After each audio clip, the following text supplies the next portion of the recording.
បងប្អូនដែលចង់លក់កាហ្វេដំបូងបងប្អូនគួរតែចេះឆុងកាហ្វេម៉ូកាផតព្រោះដើមទុនតិចមែនតើហើយអាចលក់គ្រប់ទីកន្លែងតោះឥឡូវយើងរៀនធ្វើទាំងអស់គ្នាជាមួយខ្ញុំណា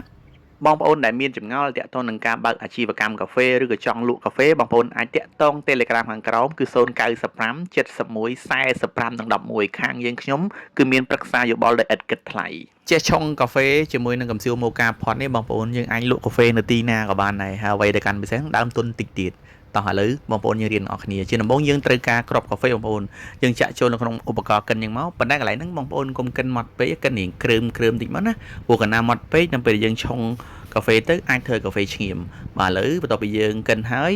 ចាក់ទឹកក្តៅចូលបងប្អូននេះសូមបញ្ជាក់ថាយើងចាក់ទឹកក្តៅចូលឲ្យទាបជាងវ៉ាល់ខ្ញុំបានបង្ហាញនោះណាបាទបន្ទាប់ពីយើងចាក់ទឹកក្តៅរួចហើយយើងយកកាហ្វេដែលយើងបានកិនមិញហ្នឹងបងប្អូនឃើញទេកន្លែងហ្នឹងគឺកុំម៉ត់ពេកសូមបញ្ជាក់បាទយើងគ្រើមតិចមកព្រោះការពារនៅពេលដែលយើងឆុងទៅវាអត់ឆ្ងៀមណាបាទបន្ទាប់មកយើងដាក់កម្រង filter មកហើយយើងរឹត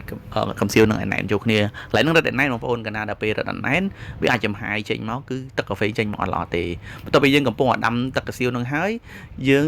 យកទឹកដោះគោឆៅចាក់ចូលកែវលេខ22ដាក់ទឹកកកឲ្យទៅមកបន្ទាប់មកបងប្អូនឃើញទឹកកាហ្វេចេញមកអូហូយឃើញគួរឲ្យចង់ញ៉ាំតែម្ដងដល់ពេលដែលចេញទឹកកាហ្វេមកបងប្អូនគឺយើងបិទភ្លាមតែម្ដងណាយើងបិទឲ្យសូន្យតែម្ដងព្រោះជាក្រានអគ្គិសនីនេះទោះបីបិទភ្លាមក៏នៅចំហាយក្តៅតិចដែរអញ្ចឹងនៅពេលចំហាយក្តៅនឹងហើយដែលវាអាចរុញ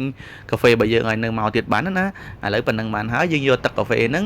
យើងយកទៅចាក់ចូលជាមួយទៅដោះគោឆៅយើងបងប្អូនឃើញអូហូយពិសេសមែនតើបងប្អូនត្រូវការជាមួយឈុតកំសៀវម៉ូកាផតនេះបងប្អូនអាចតាក់ទង Telegram ខាងក្រោមណាខាងខ្ញុំប្រឹក្សាយោបល់តាក់ទងនឹងការឆុងកំសៀវម៉ូកាផតនេះផងដែរកុំភ្លេច share តុំម្នាក់មួយផង